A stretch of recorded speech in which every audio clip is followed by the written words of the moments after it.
ఓం శివాయ విష్ణురూపాయ శివరూపాయ విష్ణవే నమః.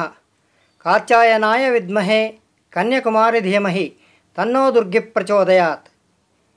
కామేశ్వరీదేవి కామేశ్వరునితో కలిసి కైలాసంలో భక్తుల కోరికలను తీరుస్తూ ఉంటుంది. అత్యంత శక్తివంతమైన కామేశ్వరి దేవిని తన పీఠంలో ప్రతిష్ఠించి 1997లో కామేశ్వరి పీఠాన్ని బ్రహ్మశ్రీ కలగ రామకృష్ణ శర్మ గారు రాజమండ్రిలో ప్రతిష్ఠించడం జరిగింది. ఈ కామేశ్వరి పీఠం ఏపీ పేపర్ మిల్స్ మెయిన్ గేట్కి ఎదురుగుండా శ్రీరామ్ నగర్ అనేటువంటి ప్రదేశంలో ఉంది. భక్తులందరూ కూడా వీటిని దర్శించవలసిందిగా కోరుతున్నాం. ఈమెడే కామేశ్వరి అమ్మవారు. కామేశ్వరి దేవిని ప్రార్థించినట్లయితే భక్తుల మనోరథాలన్నీ తీరుతాయి. ఎటువంటి ఆపదలైనా సరే మనకి దగ్గరికి రానేరావు. కాబట్టి ఈ కామేశ్వరి అమ్మవారిని ప్రతి ఒక్కరూ కూడా అత్యంత నిష్ఠగా ప్రార్థించవలసిందిగా కోరుతున్నాం. అలాగే ఇప్పుడు ఈ కామేశ్వరి పీఠాన్ని ఒకసారి పరిశీలిద్దాం. ఇదే కామేశ్వరి పీఠం. దీనిలో గోశాల ఉంది. సువిశాలమైనటువంటి ప్రదేశంలో ఈ పీఠాలని నెలకొల్పడం జరిగింది. ఈ పీఠంలో హోమాలు, జపాలు, అలాగే గోసేవ, గోపూజ ఇవన్నీ కూడా శాస్త్రబద్ధంగా సనాతన ధర్మంలో ఏవైతే చెప్పబడినాయో ఆ విధంగాను ఇక్కడ నిర్వహిస్తూ ఉన్నారు. కాబట్టి భక్తులందరూ ఈ పీఠాన్ని దర్శించుకోవాల్సిందిగా కోరుతున్నాం. అలాగే ఇక్కడ హోమాలు జరుగుతాయి. హోమాలు గణపతి హోమం, రుద్రహోమం, అలాగే చండీ హోమం జరుగుతాయి. భక్తులు వారి వారి అవసరాలని బట్టి ఏ హోమం అయినా చేయించుకోవడానికి అవకాశం ఉంది. అలాగే ఇక్కడ జరిపించుకునేటువంటి ప్రతి హోమంలో కూడా తప్పనిసరిగా ప్రతిఫలం అంటే ఏదైతే హోమం చేస్తామో ఆ హోమ ఫలం తప్పనిసరిగా రావడానికి అవకాశం ఉంటుంది. అలాగే జపాలు ఒక్కోసారి ఆదిత్యాది నవగ్రహ దోషాలు ఏమైనా ఉన్నా లేదా మిగతా ఏ దోషాలైనా ఉన్నా సరే వాళ్ళ జాతకరీత్యా ఏ జపాలు చేయించుకోవాలో ఇక్కడ శాస్త్రబద్ధంగా ఆ జపాలన్నీ నిర్వహించి ఆ జప ఫలితాన్ని కర్తలకి ధారపోయటం జరుగుతుంది. దానివల్ల వాళ్ళందరికీ కూడాను మంచి జరిగి వాళ్ళు దేని గురించి అయితే ఏ కష్టం పోవాలని అనుకుంటున్నారో ఆ కష్టం తొలగిపోవటానికి కూడా అవకాశం ఉంటుంది. అలాగే ఈ కామేశ్వరి పీఠంలో చైత్రమాసం నుంచి మొదలై పాల్గొనం దాకా జరిగేటువంటి అన్ని కార్యక్రమాలు అంటే శ్రీరామనవమి ఉత్సవాలు, అలాగే వినాయక చవితి ఉత్సవాలు, దసరా ఉత్సవాలు, గుప్త నవరాత్రులు, ఆ రోజుల్లో పూజించేటువంటి నవరాత్రి పూజా విశేషాలు కూడా ఇక్కడ శాస్త్రబద్ధంగా జరుగుతాయి. ఇప్పుడు ఇక్కడ జరిగేటువంటి మొన్న ఈ మధ్యనే అయినటువంటి ఈ గుప్త నవరాత్రుల్లో వారాహిదేవిని పూజా విధానం కూడా చూడండి. ఈ వీడియోలో మీరు చూడటం జరుగుతుంది. కాబట్టి ఈ కామేశ్వరి పీఠాన్ని అందరూ ఒకసారి దర్శించుకోండి. ఇక్కడ ఉన్నటువంటి వేద పండితులైనటువంటి బ్రహ్మశ్రీ కలగ రామకృష్ణ శర్మ గారితో ఒక వీడియో నిర్వహించడం జరిగింది. ఆ వీడియోను కూడా చూడండి. దాన్ని బట్టి మీరు మీ కుటుంబాభివృద్ధికి అలాగే మీ కుటుంబ సంక్షేమానికి కూడా ఇక్కడ తగిన రీతిలో పరిహారాలు చేయించుకోవాల్సిందిగా ప్రార్థిస్తున్నాం. శ్రీ మహాగణాధిపతే నమః. ఓం శ్రీమాత్రే నమః. సర్వారుణానవద్యాంగే సర్వాభరణభూషిత శివకామేశ్వరాంగస్థ శివాశ్వాధీనవల్లభాయే నమః. శ్రీ కామేశ్వరి పీఠం తరపు నుంచి మీ ఛానల్ వారికి స్వాగతం పలుకుతూ మీ అందరికీ శుభాశీస్సు అందిస్తున్నాం కామేశ్వరి పీఠం తరపు నుంచి. ఓం శివాయ విష్ణురూపాయ శివరూపాయ విష్ణవే నమః. రాజమహేంద్రవరంలో 1997లో ఈ రాజమండ్రిలో కామేశ్వరి పీఠం అనే దాన్ని స్థాపించి గురువుగారు అయినటువంటి కలగ రామకృష్ణ శర్మ గారు అనేక కార్యక్రమాలు నిర్వహిస్తున్నారు. ఇక్కడ కార్యక్రమాల్లో ముఖ్యంగా జపాలు, అలాగే హోమాలు, రుద్రహోమాలు, గణపతి హోమాలు, చండీ హోమాలు లాంటివి, అలాగే గోపూజలు లాంటివి కూడా శాస్త్రోక్తంగా శాస్త్ర విధానం ప్రకారం శాస్త్రంలో ఏ రకంగా చెప్పబడిందో నియమంగా నిష్ఠతో కూడా చేయిస్తున్నారు. వీరికి అనేక మంది భక్తులు ఆంధ్రప్రదేశ్లోను, తెలంగాణలోను, దేశ విదేశాల్లో కూడా ఉన్నారు.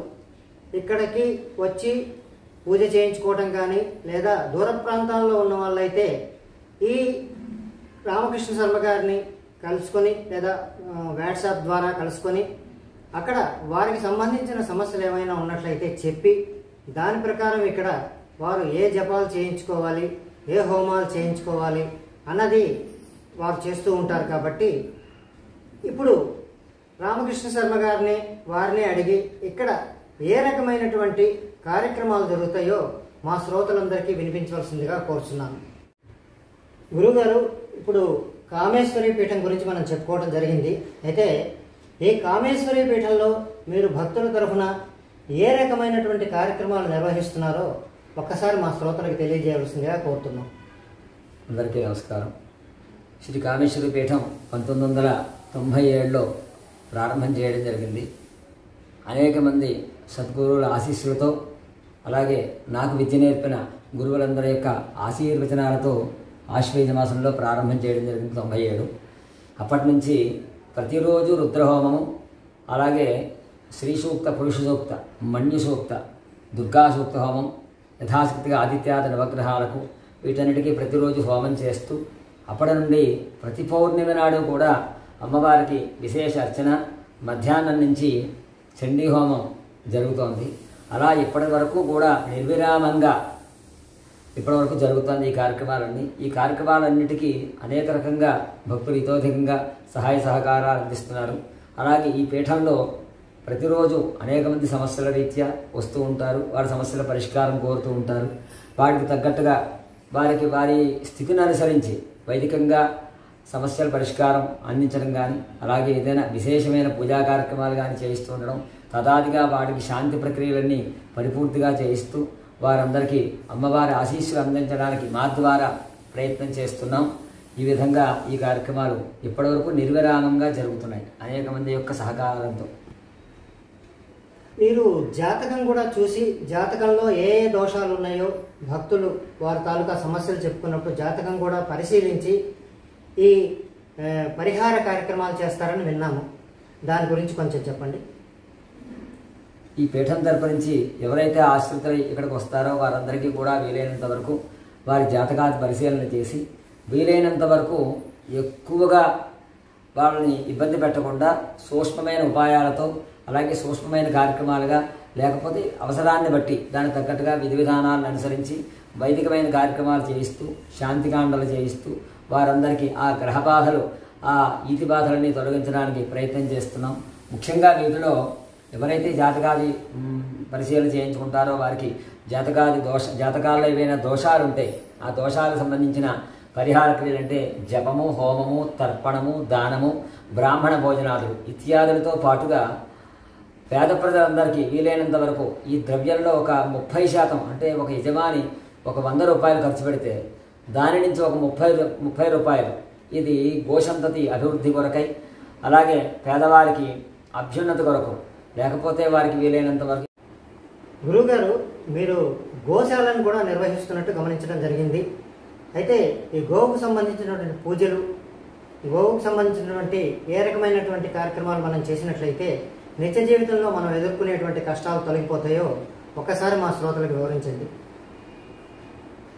ఈ కామేశ్వరి పీఠం తరపు నుంచి 2004 నుంచి కూడా మేము గోశాలను నిర్వహిస్తున్నాం. ఇక్కడికి 20 కిలోమీటర్ల దూరంలో దొమ్మేరు అనే గ్రామం ఉంటుంది. ఆ గ్రామంలో ఇదివరకు 2006 నుంచి గోశాల నిర్వహిస్తూ 2016 వరకు విశేషంగా నిర్వహణ చేశాం. తర్వాత అనేక సాధక బాధకాల రీత్యా కొంత విరామం ఇవ్వడం జరిగింది. అయినా కొన్ని గోవులు ఇప్పటికీ అక్కడ ఉన్నాయి. తర్వాత దాని నుంచి కొంత గోసంతతిని తీసుకొచ్చి రాజమహేంద్రవరంలో ఈ పీఠానికి దగ్గరలోనే ఒక యజ్ఞశాలని నిర్మాణం చేయడం జరిగింది. 700 గజాల సువిశాల స్థలంలో. అందులో నిత్యం అక్కడ కూడా హోమాది కార్యక్రమాలు అవి జరుగుతూ ఉంటాయి. ఏదైనా విశేషమైన కార్యక్రమాలు చేసినా, అలాగే విశేషమైన అన్నదాన కార్యక్రమాలు చేయడానికి ఆ ప్రాంగణాన్ని వినియోగిస్తూ ఉంటాం. ఆ ప్రాంగణంలో ప్రస్తుతం 3 రకాల జాతులు కలిగిన ఆవులు ఉంచడం జరిగింది. వాటికి నిత్యం ఆహారాలు అందిస్తూ, అలాగే ఆ సంతతి నుంచి వచ్చే పాలు కూడా దైవికమైన కార్యక్రమాలు వినియోగిస్తూ పేదవాళ్ళకి లేదా చంటి పిల్లలకి ఎవరికైనా పాలు అవసరమైతే ఆ పాలు అందించడం, వాటికి విశేషంగా పూజాధికారులు నిర్వహించడం జరుగుతుంది. అలాగే ఎవరైనా జాతకాల రీత్యా అనేక రకమైన ఇబ్బందులు పడుతూ ఉన్న వారు ఎవరైనా ఉంటే వారికి అందరూ శాంతికాండ చేసుకోవడానికి ఆర్థికంగా అందరికీ పరిపుష్టి ఉండకపోవచ్చు. కాబట్టి కొన్ని సూక్ష్మమైన పరిహారాల రీత్యా గోసంతతికి ఆహారం అందించడం, అలాగే గోపూజ చేయడం. ఎందుకంటే గోపూజలో విశేషంగా సమస్తమైన దేవతా స్వరూపమైంది గోవు. కాబట్టి గోవు అంగాంగాలన్నీ కూడా దేవతా స్వరూపమే. కాబట్టి ఆ గోవుకి వారి చేత పూజ చేయించడం, అలాగే వాటికి అవసరమైన ఆహారం అందించడం. అంటే ఏ ఆహారం పడితే ఆ ఆహారం ఆవులకి పెట్టకూడదు.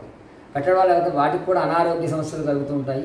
కాబట్టి ఆ ఆవుకి ఇబ్బంది లేకుండా ఉండేలా ఏ ఆహారం పెడితే వాటికి ఉపయోగపడుతుంది, ఏ ఆహారం అందించడం వల్ల వీళ్ళకి జాతకాది దోషాలు పరిహారం అవుతాయి అని ఆలోచన చేసి అవి నిర్ణయించి వాటి ప్రకారంగా పూజాధికారులు ఆ సంతతికి ఆహారం అందించడం. అలాగే గోసంతతిని ఇంకా సంరక్షించాలని సంకల్పం తీసుకున్నాం పీఠం తరపు నుంచి.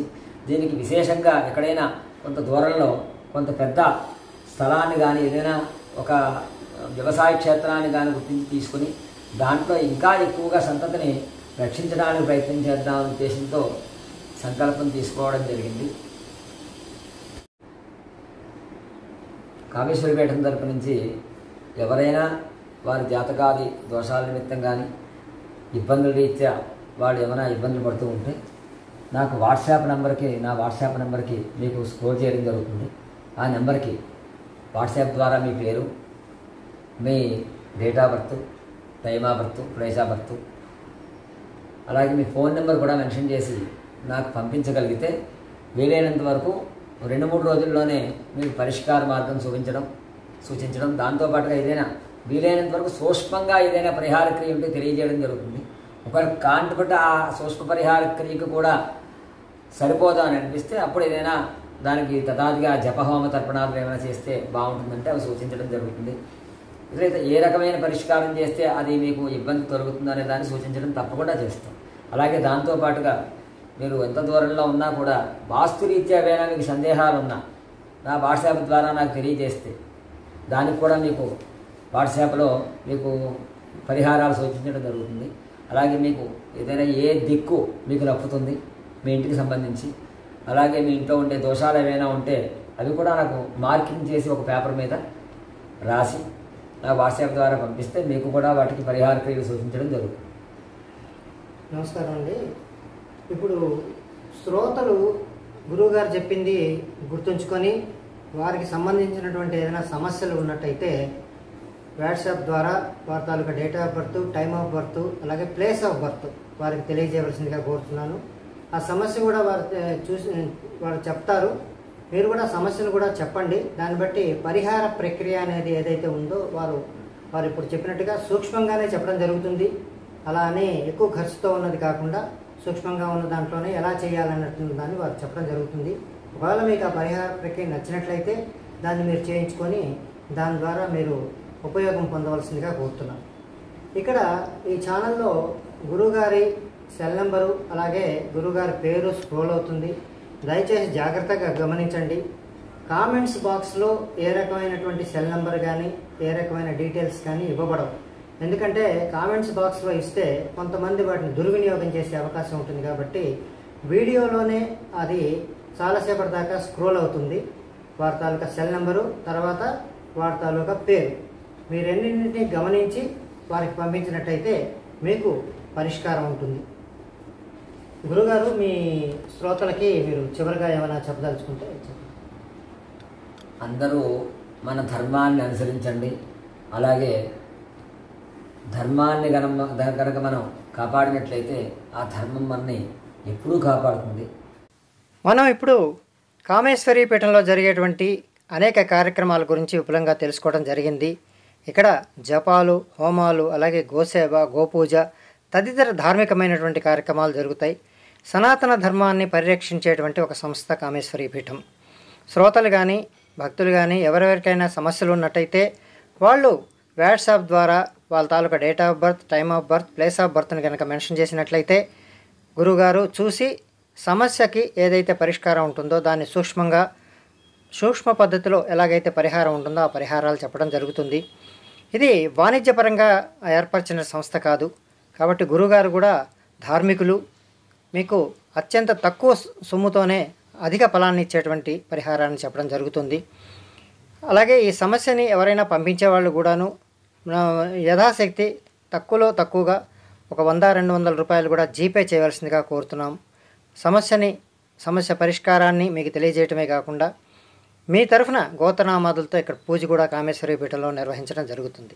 అలాగే గోసేవ నిమిత్తం ఎవరైనా సరే విరాళాలు ఇచ్చేవాళ్ళు కూడా యథాశక్తి వాళ్ళు పంపించవచ్చు. 500, 1000 అలా పంపించవచ్చు. ఎందుకంటే మీరు అనేక క్షేత్రాలు తిరుగుతుంటారు. తిరుపతి, కాళహస్తి, కాశీ, బద్రీనాథ్, కేదార్ ఇవన్నీ తిరుగుతుంటారు. అక్కడ హుండీలో మనం వేలకు వేల డబ్బులు వేస్తుంటాము. అవన్నీ కూడా ఉపయోగం, సద్వినియోగం అవుతాయి. అలాగే ఇక్కడ మీరు వేసే అతి తక్కువ సొమ్ము కూడాను అత్యంత ప్రతి రూపాయికి కూడా మీకు సద్వినియోగమై మీకు ఫలం లభిస్తుంది. ఇలాగ మీరు ఈ కామేశ్వరి పీఠాన్ని మన సనాతన ధర్మాన్ని రక్షించినట్లయితే మీకు 3 ప్రయోజనాలు కలుగుతాయి. మొట్టమొదటిది వంశవృద్ధి. మీ వంశంలో ఏ రకమైనటువంటి ఇబ్బందులు లేకుండా వంశంలో పిల్లలందరూ కూడా క్రమంగా వృద్ధి చెందుతారు. రెండవది కష్టాలు తొలగిపోతాయి. మనకి జాతకరీత్యా కానీ మిగతా రీత్యా కానీ గోచార రీత్యా కానీ మనకి కొన్ని రకాల కష్టాలు ఉంటాయి. ఆ ఉండేటువంటి కష్టాలని ఈ రకమైనటువంటి కార్యక్రమాలను మనం అవలంబించడం ద్వారా తొలగించుకోవచ్చు. మూడవది ఏమిటంటే మనకి అనుకున్నటువంటి పనులు సకాలంలో పూర్తవుతాయి. అది విద్య పూర్తవటం కానీ, లేకపోతే పెళ్ళిళ్ళు జరగటం కానీ, సంతానం కానీ, లేకపోతే మరొకటి కానీ అలాగే ఏ రకమైనటువంటి ధర్మపరమైనటువంటి కోరికలు ఉంటాయో ఆ కోరికలు కూడా తప్పకుండా నెరవేరుతాయి. కాబట్టి మీరు ఈ కామేశ్వరి పీఠానికి వ్యక్తిగతంగా వచ్చి దర్శించుకోండి. అలాగే రాలేని వాళ్ళు దూర ప్రాంతాల నుంచి నేను చెప్పిన పద్ధతులు పాటించండి. మీ అందరికీ కూడాను ధన్యవాదాలు. స్వస్తి.